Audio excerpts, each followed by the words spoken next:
Olá, queridos. Eu quero cumprimentar já você que está na sua casa, nesse novo formato que nós estamos fazendo do nosso culto. Mas quero começar o nosso encontro de hoje lendo um texto da Palavra de Deus que traz para nós muita segurança nesses dias. Quero convidar você a abrir a tua Bíblia no livro de Salmos, no capítulo 121, do versículo 1 até o 4. O texto fala assim: olho para os montes e pergunto, de onde me virá o socorro? Meu socorro vem do Senhor que fez os céus e a terra. Ele não deixará que você tropece, aquele que o protege não cochilará, aquele que guarda Israel não cochila nem dorme. Queridos, abrimos o nosso culto com essa palavra de Deus que traz segurança para o nosso coração no momento que nós estamos vivendo. Quero convidar você a orar comigo nesse momento. Pai querido, nós nos colocamos diante de Ti, ainda que de maneira virtual, Senhor, mas sabemos que a Tua presença, a unção e a Tua graça alcança, Senhor, as fronteiras de todos os lugares do planeta. Peço que essa grande esperança que nós extraímos da Tua palavra possa alcançar, Senhor, todos os membros da nossa comunidade. Que Deus possa nos abençoar nesses dias e que nós possamos nos sentir seguros, porque o guarda de Israel não dorme. Deus nos abençoe, em nome de Jesus, amém.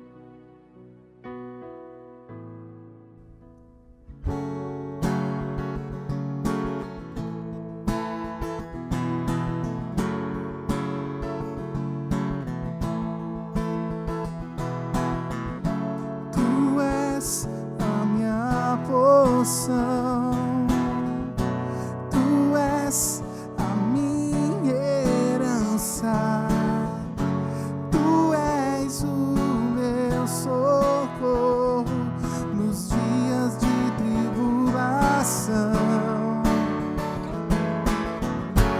Mesmo que meus pais me deixem, mesmo que amigos me traiam, eu sei que em Teus braços eu encontro salvação.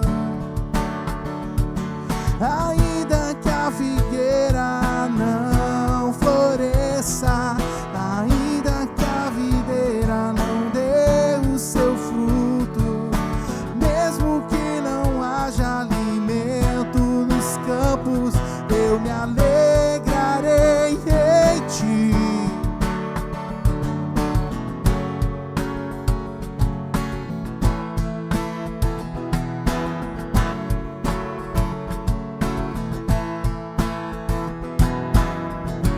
Tu és a minha porção, Tu és a minha herança, Tu és o meu refúgio nos dias de tribulação. Mesmo que meus pais me deixem, mesmo que amigos me traiam, eu sei que em Teus braços eu encontro salvação. Ainda que a figueira não floresça, ainda que a videira não dê o seu fruto, mesmo que não haja alimento nos campos, eu me alegrarei em Ti. Ainda que a figueira não floresça, ainda que a videira não dê o seu fruto, mesmo que não haja alimento nos campos, eu me alegrarei em Ti.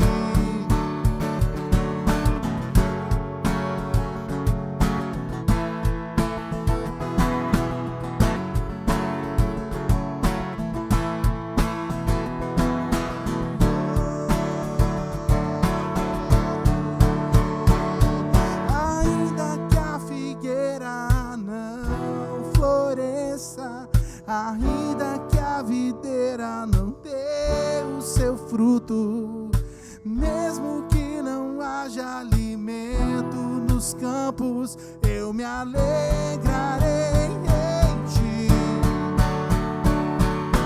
Ainda que a figueira não floresça, ainda que a videira não dê o seu fruto, mesmo que não haja alimento nos campos, eu me alegrarei em ti.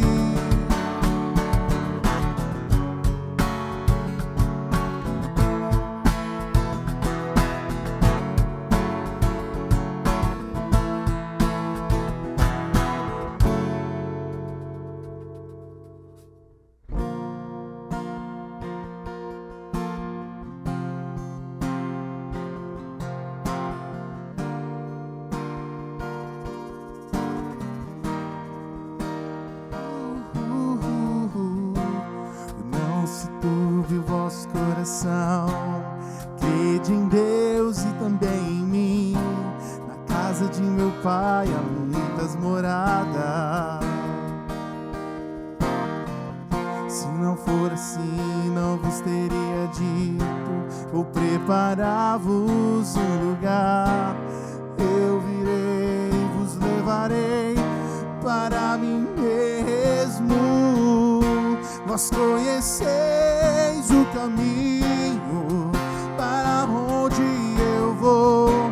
Eu sou o caminho, a verdade e a vida. Ninguém vem ao Pai a não ser por mim. E em verdade eu vos digo que eu vou para o Pai. Mas aquele que crer em mim, obras maiores fará.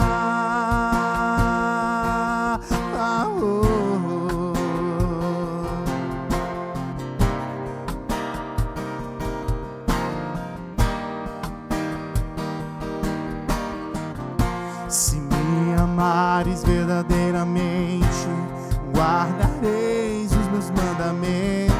Eu rogarei ao Pai e Ele vos mandará o Consolador, o Espírito da verdade, que o mundo não pode receber, mas Ele habita em vós e estará em vós para sempre. Aquele que tem os meus mandamentos e os guarda, esse é o que me amas. E se alguém me amar, será amado do meu Pai. E eu também o amarei e me manifestarei a Ele.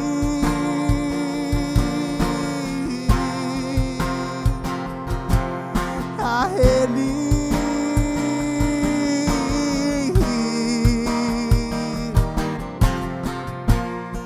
Quero te amar mais, Senhor. Quero te amar mais, Senhor. Quero te amar mais, Senhor. Quero te amar mais, Senhor. Quero te amar mais, Senhor. Quero te amar mais,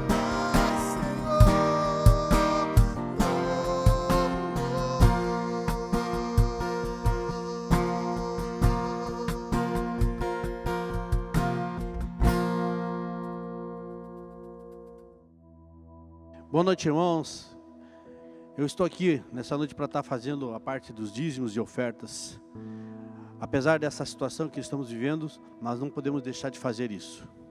Gostaria de compartilhar com vocês um livro, uma passagem do livro de Neemias, capítulo 4, onde diz: quando Sambalate soube que estávamos reconstruindo o muro, ficou furioso. Eu quero que você saiba que se tem alguém que está furioso porque a obra do Senhor está acontecendo, é o nosso inimigo. Mas nós temos que nos posicionar, temos que nos colocar num lugar de contribuir, de ajudar, de participar.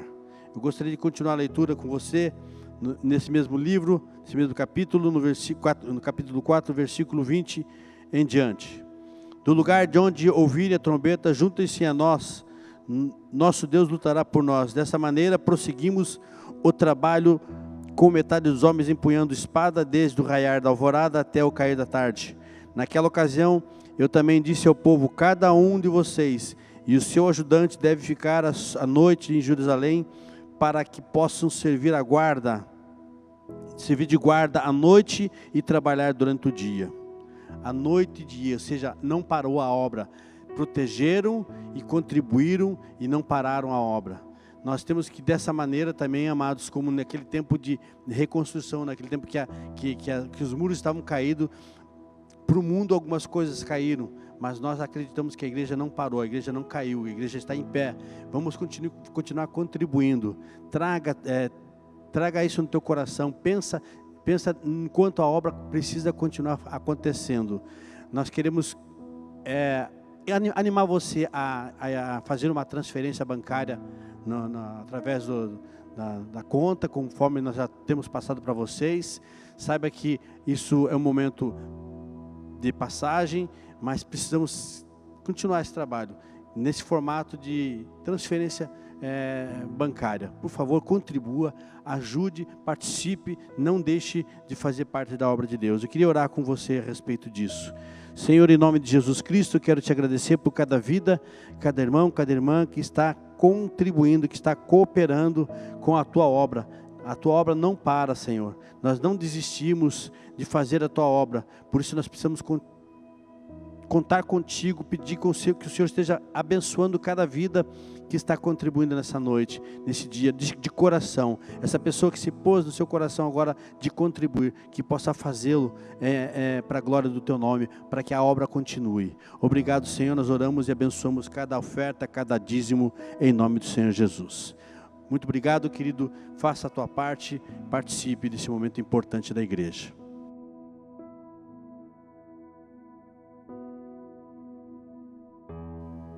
Olá, queridos. Então, quero, a partir desse momento agora, compartilhar um texto da Palavra de Deus, para que o Espírito Santo continue a alimentar o nosso coração e a nossa vida, nesses momentos que nós estamos vivendo. Quero convidar você a abrir o texto da Palavra de Deus, no livro de Romanos, no capítulo 12, no versículo 1. O texto fala assim: portanto, irmãos, suplico-lhes que entreguem seu coração a Deus por causa de tudo o que Ele fez por vocês, que seja um sacrifício vivo e santo do tipo que Deus considera agradável. Queridos, nós estamos vivendo esses tempos difíceis. É importante para mim e para você identificar de que maneira a minha vida, de que forma a minha vida está entregue na presença de Deus. É sobre isso que eu quero falar nessa noite, mas quero convidar você mais uma vez a fechar os teus olhos para que a gente possa orar. Pai querido, mais uma vez nós nos colocamos diante de Ti, pedimos que o Teu Espírito Santo venha revelar a Tua palavra ao nosso coração, à nossa vida, para que a gente tenha entendimento e discernimento, Senhor, nesses dias tão difíceis que nós estamos atravessando, que o Senhor possa revelar o conteúdo da Tua palavra, para que a gente se sinta seguro, Senhor, em Ti. Oramos em nome de Jesus, amém. Queridos, primeiro, eu quero fazer uma pergunta para você. Quero começar essa exposição bíblica fazendo uma pergunta para você. Por que devemos entregar o nosso corpo a Deus? O que me motiva a fazer tal entrega? Paulo responde essa pergunta dentro do texto. Paulo diz, queridos, que devemos fazer pelo que Deus fez por mim e por você, querido. Ou seja, essa fala de Paulo é para os crentes, pelo que Deus fez por mim e por você, para aqueles que têm consciência daquilo que Deus fez por nós. E isso é importante que a gente responda. Eu pergunto, para mim, para você, faço uma outra pergunta: o que nós entendemos daquilo que Deus fez por mim e por você? O que temos na nossa vida de certeza e fé do que Ele fez por nós, queridos? O que de fato eu creio que Deus fez por mim e por você, ao ponto de merecer uma entrega total, como é essa que Paulo pede aos romanos aqui? Essa pergunta nós precisamos responder. Eu preciso entender no meu coração aonde estão essas respostas. O que Deus fez por mim que merece uma total entrega, como diz o texto. Inclusive ele pede súplica para que haja essa entrega. Então precisamos entender o que a nossa vida compreende dessa entrega, queridos, para que a gente possa colher do resultado dessa entrega que nós fizemos. E eu quero que a gente possa caminhar um pouco em algumas respostas que nós encontramos por aí. Por exemplo, será que eu devo me entregar de forma como o texto pede, porque Deus fez um milagre e me deu um carro? Será que eu devo me entregar dessa forma porque Deus me abençoou com uma casa, queridos? Será que eu devo me entregar dessa forma porque Deus me deu um casamento, uma pessoa para que eu possa viver o resto da minha vida? Será que eu devo me entregar dessa forma porque Deus me deu um filho que eu não poderia ter? Será que eu devo me entregar dessa forma, como diz o texto, porque eu fui curado de uma doença grave? Será que eu devo me entregar dessa forma porque o Senhor me tirou de um vício ou de vícios? Será que eu devo me entregar porque o Senhor me tirou de uma falência? Será que eu devo me entregar, queridos, porque o Senhor me livrou muitas vezes da morte? Será, queridos, que essa deve ser a postura que eu devo adotar por conta desses milagres que Deus fez na minha vida? Será que esses milagres são a base da minha entrega? Eu pergunto para você, queridos, todas essas coisas que o Senhor fez por mim e por você, todos esses milagres estão ao alcance de Deus, e é bênção para nós, porém, eles não são o suficiente para produzir em nós o desejo de uma entrega total, da forma como Deus pede para nós. Os milagres que Deus fez até aqui na nossa vida, de maneira externa, querido, não deve ser a base da entrega, e eu vou falar um pouquinho com você sobre isso. Se basearmos a nossa fé nessas manifestações, vamos falhar muito provavelmente na nossa entrega a Deus. No primeiro momento que a nossa fé for provada de maneira mais forte, mais bruta, corremos o risco de percebermos que não estamos convertidos a Deus e a sua vontade e aquilo que o seu Filho fez por nós. Provavelmente, queridos, precisamos verificar o nosso coração para que a nossa vida não esteja convertida em algum milagre que Deus fez pela nossa vida, mas nos momentos de crises, podemos perceber que a nossa conversão não está ainda na base que Deus espera de nós, que é em Cristo Jesus. E eu quero dar um exemplo de um povo que nos mostra essa questão que eu estou falando para você. Vocês lembram, queridos, de quando Deus tira Israel do Egito? Deus faz muitos milagres por esse povo. Vocês lembram das 10 pragas? O poder de Deus sendo estabelecido na terra, sendo demonstrado diante do povo de Deus. Deus demonstrou o seu amor pelo seu povo, quando libertou o povo do poder da maior nação do mundo, diante do seu povo e diante de todas as nações. Deus, queridos, sustentou o povo de Israel no deserto, com maná, codornizes, água que saía da rocha, suas roupas e calçados não envelheciam, e muitas outras formas que Deus demonstrou cuidado por esse povo. E sabemos que o contexto que eles estavam vivendo realmente não era fácil. Deserto não era um ambiente fácil de se conviver. Mas foi dessa forma que Deus achou por melhor para que pudesse produzir no coração do seu povo uma conversão a Ele e a sua palavra.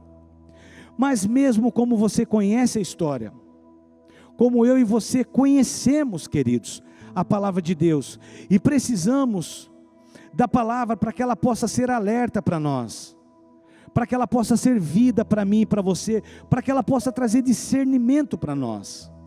Mesmo, queridos, diante de tudo isso, mesmo diante de tudo que Deus faz pela nação de Israel, mesmo diante de todo o poder demonstrado de Deus por essa nação, os nossos antecessores não foram capazes de se renderem de maneira, como diz o texto, viva.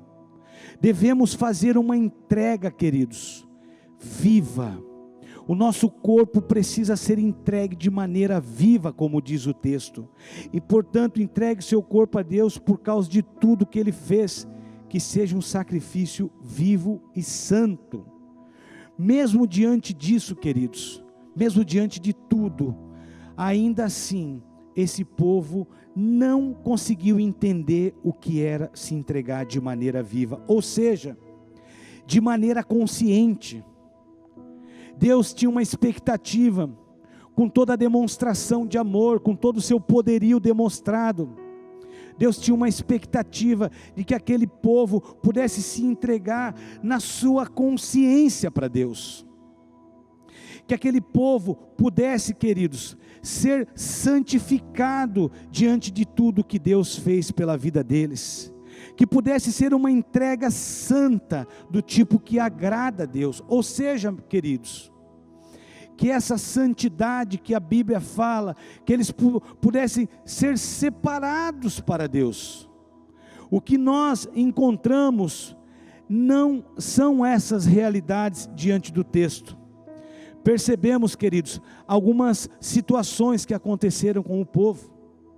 Percebemos que mesmo diante de tudo, o povo não entende de maneira adequada o que é essa entrega viva, o que é essa entrega santa. Prova disso, meus irmãos, que na primeira ausência do líder chamado Moisés, eles fizeram um Deus para si. Você lembra quando Moisés sobe no monte? E quando Moisés desce do monte, queridos, ele vê uma cena que não agrada a Deus, nem agrada o coração do líder Moisés. Ele vê o povo, muito rapidamente, queridos, se convertendo a um Deus feito por mãos humanas. Ou seja, tudo que Deus havia feito, não havia convertido o coração daquelas pessoas ainda. Prova disso, queridos, de que esse processo ainda não havia acontecido no coração dos nossos antecessores. Eles não entraram na terra prometida, como nós conhecemos o texto, com exceção de Josué e Calebe. O povo de Israel não entra na terra prometida. E por que eles não entram? Por que, queridos, que esse povo não entra? Precisamos explorar o nosso coração, explorar o texto, explorar a palavra de Deus para entender e verificar como está o processo de conversão do nosso coração diante de Deus, como está a minha e a tua entrega, querido, diante do Deus Altíssimo, diante daquilo que Ele fez por nós. Eu quero te responder essa pergunta, mesmo diante de todos os gigantes que eles venceram no caminho, no deserto, que não foram poucos, grandes gigantes eles se enfrentaram no deserto, queridos, mesmo diante de todo o poder milagroso de Deus, eles não venceram talvez o pior gigante que eles precisavam enfrentar, o próprio corpo, as próprias vontades, as próprias intenções do seu coração. os desejos da carne, a personalidade escrava que ainda estava presente nas vidas do povo de Israel, queridos. Se nós não nos entregarmos de maneira consciente e santa, queridos, nós vamos falhar na maneira como Deus espera que nós nos entregamos. Se basearmos a nossa fé em manifestações e experiências, com certeza vamos falhar na nossa entrega do nosso coração e da nossa vida para com Deus.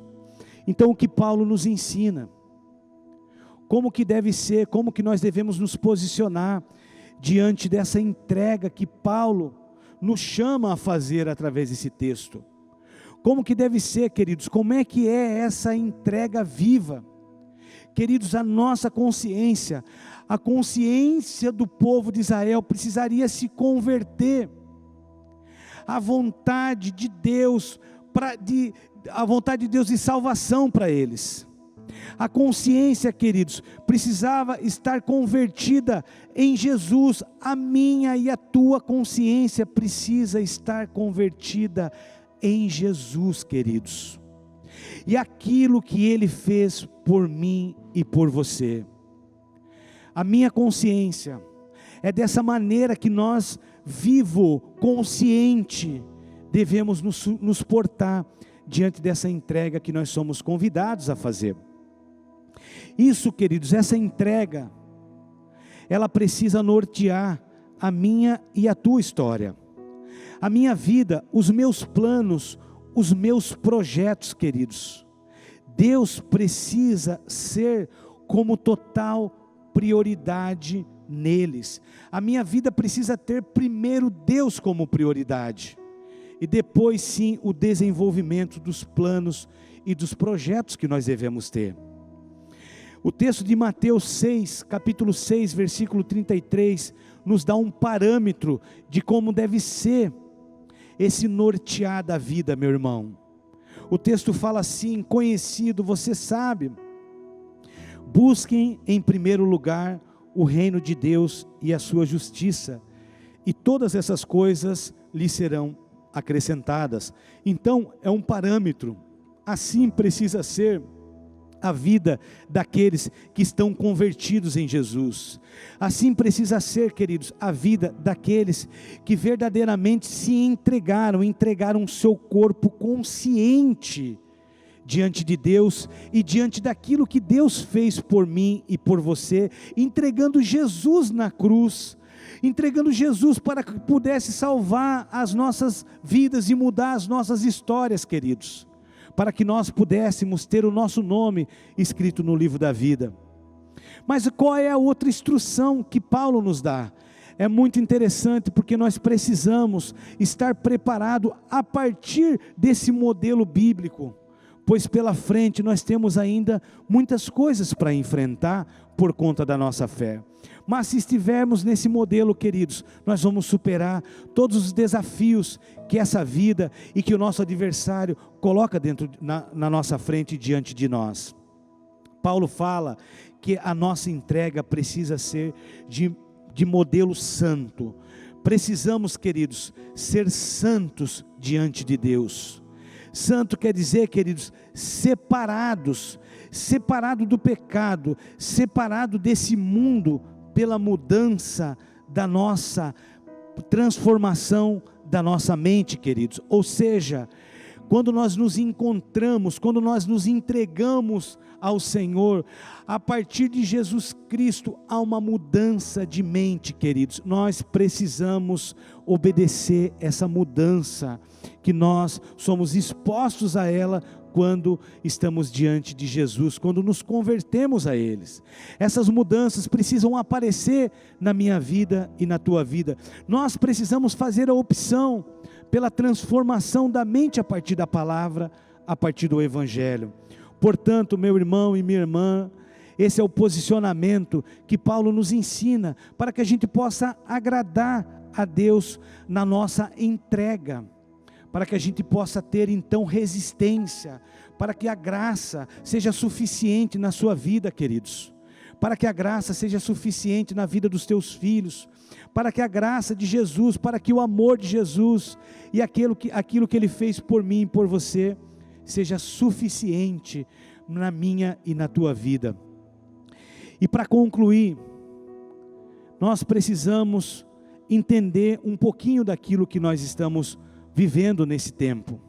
Infelizmente, o que estamos vendo nesse momento que estamos atravessando, não é muito diferente do que os espias, quando Moisés pede para eles verificar a terra prometida. Eles sobem, queridos, para verificar a terra, mas quando eles voltam, eles trazem a notícia para o povo de Israel.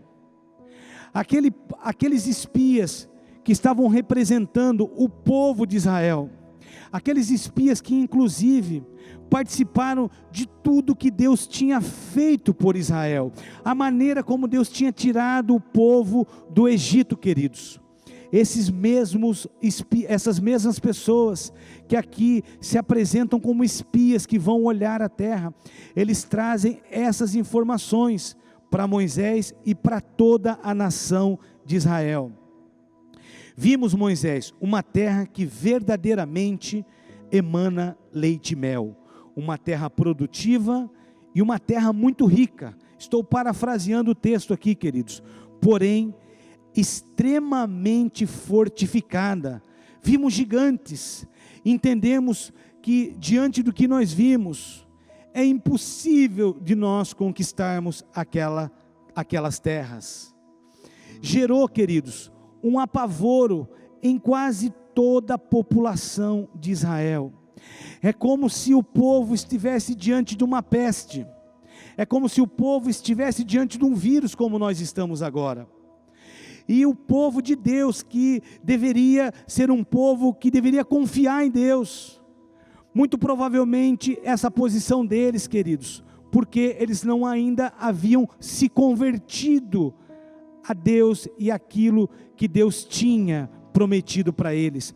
A consciência deles ainda não tinha sido tomada pela fé. Porém, queridos, nós vimos também nesse texto que duas pessoas, a palavra revela para nós que duas pessoas demonstram para nós fé e conversão em Deus. Mostram para nós que é possível nós enfrentarmos ainda as piores condições quando estamos verdadeiramente entregues a Deus. Quando estamos verdadeiramente com o nosso coração e com a nossa vida entregues à vontade e às promessas de Deus, queridos. Josué e Calebe estavam com suas vidas completamente entregues a Deus e às suas promessas. Josué e Calebe, eles não voltam para trás. Josué e Calebe confiam em Deus e querem avançar, mesmo diante das piores circunstâncias. Eles acreditam, queridos, nas promessas que Deus tinha feito para eles, de entregar aquela terra.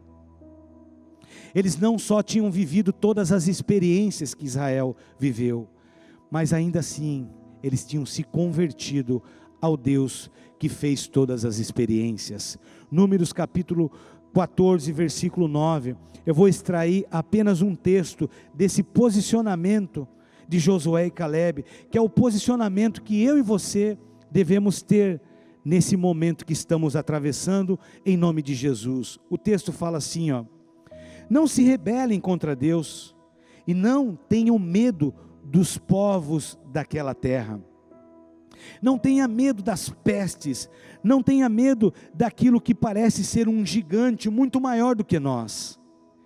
Eles não têm quem os proteja, diz o texto, mas o Senhor está conosco, não tenha medo deles, diz o texto quando Josué e Calebe se posicionam diante da grande dificuldade que eles tinham visto. Eles acreditam e eles falam, queridos, ainda nós precisamos pensar que aquele povo não tem o que nós temos. Precisamos ser esse povo diferente. Não podemos ter o comportamento das pessoas que não conhecem a Deus. Nós somos a igreja de Jesus nessa terra. Nós precisamos, queridos, nos posicionar como Josué e Caleb diante das circunstâncias mais difíceis que nós vamos enfrentar. Precisamos lembrar: Deus está comigo, está com você. Precisamos verificar até onde o nosso coração verdadeiramente está convertido, está entregue para esse Deus maravilhoso, através da vida de Jesus. Precisamos lembrar, queridos, que Jesus se entregou por mim e por você, para que nós pudéssemos ter esse Deus presente na nossa vida em todos os momentos. Queridos, agora é uma hora de sabermos até onde a nossa vida se converteu a esse Deus tão maravilhoso através de Jesus. Até onde o Evangelho chegou no meu coração e no teu coração. É hora, queridos, de nós demonstrarmos para todo esse povo, como igreja, a esperança que está presente no meu e no teu coração. É hora de nós como povo de Deus, mostrar para eles, como igreja, que nós vamos continuar avançando diante de todas as dificuldades que ainda vamos enfrentar nessa terra. É hora do povo de Deus aparecer em fé, queridos, e triunfante, com suas vidas completamente entregues na presença de Jesus. Esse é o modelo de comportamento que nós devemos ter. Esse é o modelo de comportamento que Paulo nos ensina, que agrada a Deus. Feche os teus olhos aí onde você está. Vamos orar ao Senhor, que pode mudar toda a nossa história. Pai querido, nós, diante, Senhor, dessa palavra que o Senhor colocou no nosso coração nessa noite, para alimentar a tua igreja, Pai. Diante do cenário que nós estamos atravessando, é muito importante, Senhor, que nós possamos verificar o nosso interior, Pai. Que nós possamos verificar, Senhor, até onde o teu evangelho alcançou o nosso coração, até onde Jesus alcançou as nossas vidas, Pai. Precisamos, Pai, verificar se verdadeiramente estamos convertidos a Cristo, Pai, ou convertido a algo que o Senhor fez por cada um de nós, ou se nós estamos convertidos a uma bênção até que o Senhor fez por cada um de nós, ou se ainda estamos convertidos, Senhor, a uma experiência que nós vivemos. Sabemos, Pai, que tudo isso vem de Ti, Senhor. Sabemos que todos esses milagres, talvez irmãos, foram abençoados por filhos que não poderiam ter. Talvez aqui irmãos foram abençoados porque foram tirados dos vícios, Pai. Foram tirados da sarjeta, Senhor. Foram tirados da falência, Pai. Mas ainda assim sabemos que isso são bênçãos Tua para cada um de nós. Mas o nosso coração e a nossa vida precisa estar convertido em Jesus Cristo, Pai. Precisamos estar com as nossas vidas rendidas a Ele, Senhor, para que possamos agradar ao Teu coração, Deus, para que possamos enfrentar a partir de agora, Pai, todos os desafios que nós temos pela frente, Senhor. Que essa comunidade, Pai, que essa igreja tão amada, tão querida, que os irmãos que estão me ouvindo, Senhor, possam nessa noite verificar o seu coração, para entender até onde que Jesus chegou na sua vida, para entender quem que está governando a sua história, para priorizar o Cristo acima de todas as coisas na sua vida, Pai. Eu peço, Senhor, que o Teu Espírito Santo possa entrar em todos os lares que estão ouvindo essa palavra nesse momento, e possa, Senhor, convencer aqueles que precisam nessa noite, Pai, de se converter verdadeiramente, Senhor, a Ti, Jesus. Abençoa, Senhor, a nossa igreja, nos ajuda, Pai, nesse momento que estamos atravessando na nação e no mundo, Pai, que nós possamos ser testemunhas tuas, Senhor. Que nós possamos ser aqueles que levam a esperança, Senhor, aonde nós estivermos nesse tempo, Pai. Eu oro e abençoo essa casa, em nome de Jesus. Amém e amém. Que Deus te abençoe. Assim nós, nesse formato, vamos caminhando e buscando alimentar a nossa comunidade, alimentar a nossa vida com a palavra de Deus. Que Deus te abençoe, Deus abençoe a sua casa, em nome de Jesus.